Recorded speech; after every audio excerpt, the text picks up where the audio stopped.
So, you want to know how to lay paving, I guess? This is your lucky day. I'm going to show you. Let's get into it. Right, couple of things then. First thing, you're going to need a string line. You're going to need some mortar. Leighton there is mixing us some more ready. We've got some here in the wheelbarrow where I just tie up my shoelace. Now, your cement ratio for porcelain, you want to get it at 4:1. So that's 4 parts sand to 1 part cement.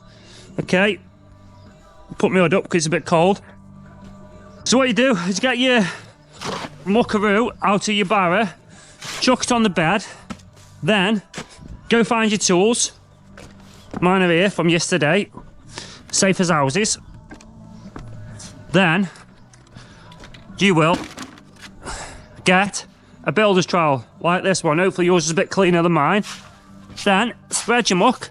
This pipe you can see here, what I've got here, this conduit, this is because we are going to be putting LED lights around the parameter of this, which will be artificial grass, and I'll show you that in another video. So spread your muck. Yeah, me line here also is representing my height. If you've done what I've done and chucked a little bit too much out, the easiest thing to do to spread that is to grab yourself your rake, which is over here, like this, and spread it with a rake first. Just makes life a little bit easier for you, doesn't it? Another thing is worth considering this time of year is temperature. So we have just hit 3 degrees. So now we're going to be 3 degrees and rising. You don't want to lay your paving, it's anything less than 3 degrees in temperature, because you'll get frost underneath the paving, which will then expand and pop your paver, okay? So bear that in mind. Now today it's 3 degrees at the moment. The lows tonight are 4 degrees. That's the lowest it's going to go now. Is after it rises up, it's 4 degrees. So I know that we're fine. Make sure you've got a full bed. Yeah, full bed of mortar. What we mean by full bed is we mean no voids underneath, nowhere for that water to get trapped. By using your string line like I have here, it helps you represent your heights. Now I'm sitting a little bit low in that string line. My string line should be really there.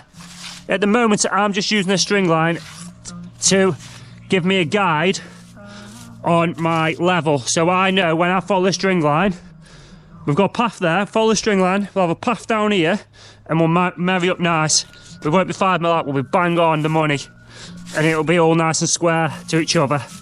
Okay, so you've set your bed, now you want your porcelain tile, okay? Couple of things, you've got this arrow here, that's a directional arrow, follow it if you will, it'll give you a better pattern. The underside of that paver wants some slurry primer. Now this is a little bit thick, to be honest, so we're going to have to whisk it up again in a minute. You want it like a milkshake consistency, and that is just a little bit too thick. It doesn't matter if it's a little bit too thick, it just means it won't go as far. Pour a bit on. You don't want it too thin, that's the key. You don't want it to be like water, because when you base the back of this paver now, you want to get it to around 1 to 2 mil thick on that paver, okay? We're going to be a little bit thicker. Now again, a little bit thicker doesn't matter.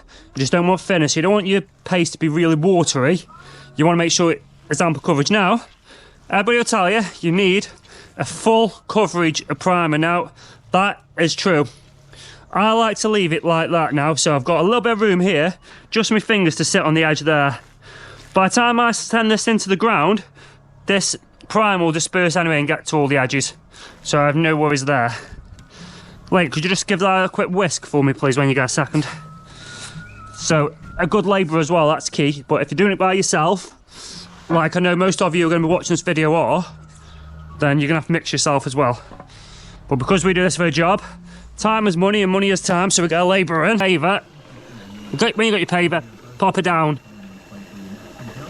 Now, we put it down, okay? We're a little bit high here. We're going to line it up with that string line there. Yeah, happy? I am. Try to put your paver around 2 mil away from the other paver initially, okay? The reason being, it helps you keep your height and also it gives you room to adjust it. If you try to put it down at 5 mil, you're going to then try and push it to it nice and tight, and it can still wobble around.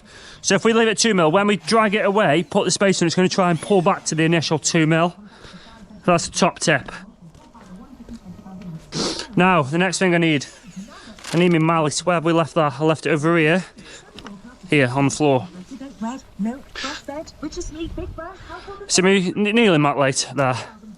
Another thing, what you're going to want is a kneeling mat. Now mine's been left out in the flipping frost. That's my fault. So it's going to be flipping a bit cold on my knees initially this morning. Tap it down. That's how you get level against the other paver. I'm level. Then, check that again. Bring your spirit level across. Have a look at that spirit level. Now I know this back end I'm a little bit high, and that was also telling me I'm a little bit high in the bubble. So, tap it down. Always keep an eye on that edge there as well at the front. Bring it right down. And I think, if I look at that now, it's still a little bit more can be gone down. And then the spirit level says we're bang in the middle, so that's level. Yeah, Dan's happy. Now, next thing you're going to want to check, you want a 3 foot level as well if you've got one, or a 600 level. I've got one here. Now, porcelain paving wants a fall of 1 to 60. So for every 60 centimetres of paving, you're going to want to fall by a centimetre, if you understand what I mean. So we're getting the rainwater run out the garden. So if I put this on here now, if I've done this right, my bubble should sit roughly about there. Oh, I'm good on a dance. Look at that. So it's touching, that's called touching bubble. So that's what it's doing. That's giving me fall. Water's going to go that way. It's going to move off the paving, yeah? You don't want it dead level one way. You need a run for your water. Always as well, make sure you get some mortar, and your sides here, just push the mortar up to them, like that. Try not to do what I just did there, I nearly chipped your bloody paver. Do that, and then last thing to do is put your spacers in. Wherever I left them, they're in a bucket somewhere over here. First bit of the morning, guys, so everything's still from yesterday.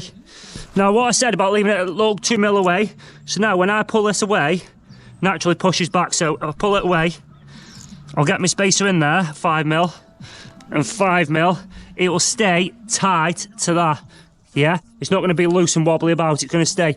Some people use these spinny caps, and we do sometimes too, but by doing it that way, you don't need the spinny caps, and it's going to save you a little bit of money, because although they might be, I don't know how much Ruby, I think Leighton went to, last time I sent Leighton there, I think he wanted 50 quid for 100 of the, oh that's nice warm water, no it's not, it's fucking freezing.